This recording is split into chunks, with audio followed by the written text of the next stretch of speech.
Hello everyone and welcome back to our channel. I'm Russ, exercise scientist, neuroscientist, qualified strength conditioning coach and personal trainer. I'm back with another weekly Q&A, and this week we're going to be delving into the question of how are fitness, diet and mindset connected. And why is this important? Well, it's important to absolutely everybody, whatever your goal is. We need to understand that these things are connected. Why else would elite athletes and sports people have coaches and trainers, nutritionists, psychologists, physios, all on their team in order to optimize their performance? Before we get started, as always, don't forget to subscribe, hit the bell to get notifications with new content, and like and comment on the video.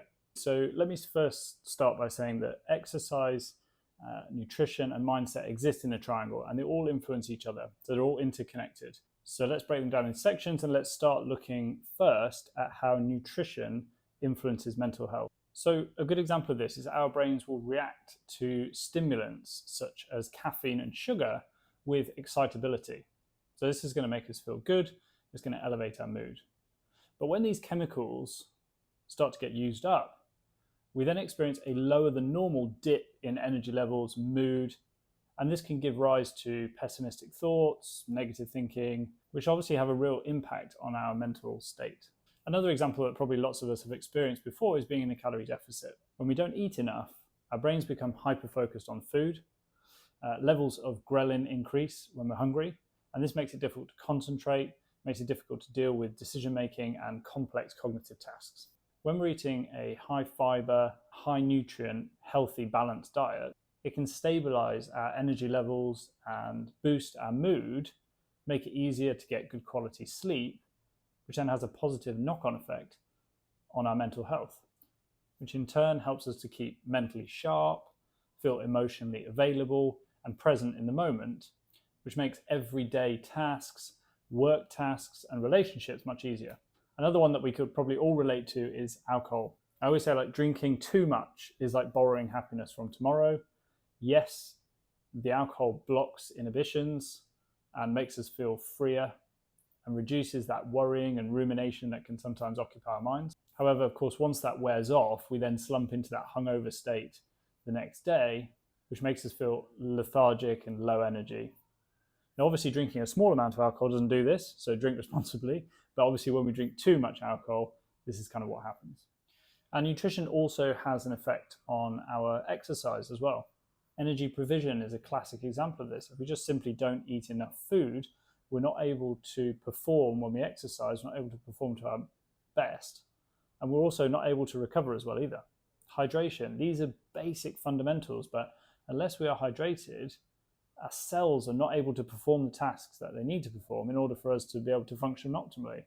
And when we exercise, that's just going to increase the demand for more fluid intake. So staying hydrated just has a massive impact on our exercise. Diet quality is also really important. So the quality of the nutrients and the variety of the nutrients that are going in on a daily basis through our diet will have an influence on exercise capacity. For instance, with aerobic or cardiovascular endurance exercise, we need electrolytes in order to be able to continue to produce muscle contractions for a long period of time. So if we don't have that in our diet, we're just going to get muscle cramps. We're not going to be able to continue to exercise for long periods of time. So anyone with endurance goals, running goals, cycling goals, that kind of stuff, this stuff is really, really important. Our exercise also has an impact on our mental health. A good example of this is stress will build up tension in our muscles. It's part of our fight or flight response. Now, stretching our muscles helps to relieve that muscle tension and decrease the amount of resting tone that our muscles hold. And that sends a signal to our brains to say that there is no threat, we're physically relaxed. And interestingly, that will then actually relax our brain. So we're able to influence our mental health by the type of exercise that we're doing. Exercise also builds confidence. Because exercise is challenging, we have to overcome those challenges within a workout. And this triggers part of the reward center in our brain, releasing endorphins and neurotransmitters that elevate our mood and make us feel good about ourselves. Another key way that exercise will help us to improve our mental health is our ability to be able to handle stress. So when we regularly engage in cardiovascular exercise, our resting heart rate decreases and our heart rate variability increases, the combination of those two enable us to handle stressful situations that would otherwise elevate our heart rate enough to make us feel panicky and stressed. But a lower heart rate means that we're able to take on all that stress without becoming overwhelmed. Exercise affects your nutrition as well, particularly when it comes to nutritional choices. For anyone trying to lose weight, for instance, exercising is a good way of obviously expending calories, and it means that it's easier to consume the foods that you want to have in your diet and still remain in a calorie deficit. And exercise requires us to fuel properly. So if you're exercising regularly, you can use that as a way of another motivation, if you like, for fueling appropriately, so getting good quality nutrients into your diet in order to be able to perform the exercise that you want to perform properly and regularly. So therefore, exercising regularly gives you a reason to improve your diet, and you're going to feel the tangible benefits of improving your diet when you're actually in the gym or when you're being physically active. Let's talk a little bit about the effect of mental health on nutrition. Let's talk about food choice. Our mental state will have a major influence on the sorts of foods that we want to eat. Being in a good headspace makes it much easier to make good decisions around what kind of foods we should eat. Seeking dopamine is a good example of this. So we all will seek dopamine. Now, dopamine is the happy hormone.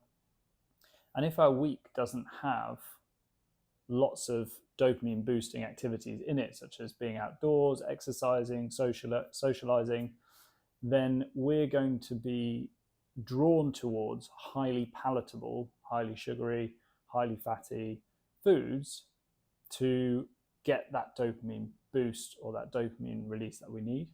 Choosing to design a lifestyle in such a way that you have lots of those activities in will boost your mental health, and it makes it easier to make food decisions that are based on rational decision making as opposed to impulsive, emotional based food choices. Obviously, mental health is going to influence exercise as well. Sometimes when we're not in a great space, we can go chasing that high that exercise will give us and become neurotic and obsessive about exercise. But over-exercising does make us over-reliant on it as a way of regulating our mood, which is a precarious position to be put in, because injuries, post-training or post-event, and just achieving a life balance are all good reasons why we might not exercise. So having a solid base of good mental health underneath that means we're not reliant on exercise solely for the way that we feel, and therefore we can not exercise for a period of time and it doesn't have negative impact on our mental health. There's sometimes a pressure around exercise, like pressure to perform, especially with weight loss and with performance.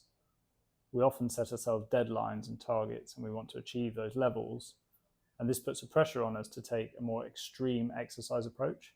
But with that, of course, what we also get is we get an increased risk of injury or burnout. So our headspace that determines the motivation to exercise can massively influence the approach that we take and how successful that will be.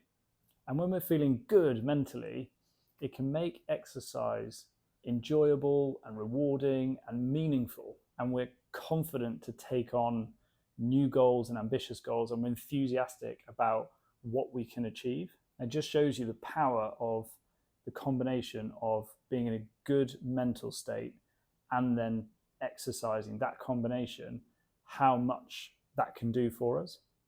So the reason why I thought this video is so crucial is that regardless of your goal, exercise, diet, and mindset, and the combination of those three is relevant for all of us. They are inseparable, and when they are combined, they become greater than the sum of their individual parts. So ask yourself, which one are you best at? Do you have one of those three you pay more attention to? Is there one that maybe holds you back? Have you ever tried to solve a mental health issue or achieve a mental health goal by using exercise and it's not worked? Have you used exercise effectively to be able to regulate emotions or deal with stress?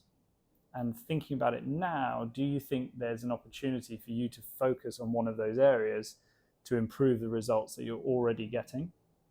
But just to recap, regardless of your goal, whether it's weight loss, muscle gain, becoming stronger, generally becoming a bit fitter, maybe cardiovascular fitness, or improving your overall general health, making changes to your diet, your exercise, and your mindset is going to make it easier for you to achieve your goals and easier to go beyond what you think might be attainable.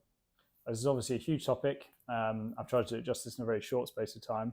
So I hope this video has been useful. But of course, if you have any questions, please do leave them in the comments below or send them via our socials. And of course, if you enjoyed this video, check out all our other videos on YouTube, our articles and video content over on the AMP app, our blog, and our podcast episodes. And thank you again so much for tuning in. I hope you enjoyed the video. I think it's been another good one, and we'll see you next time.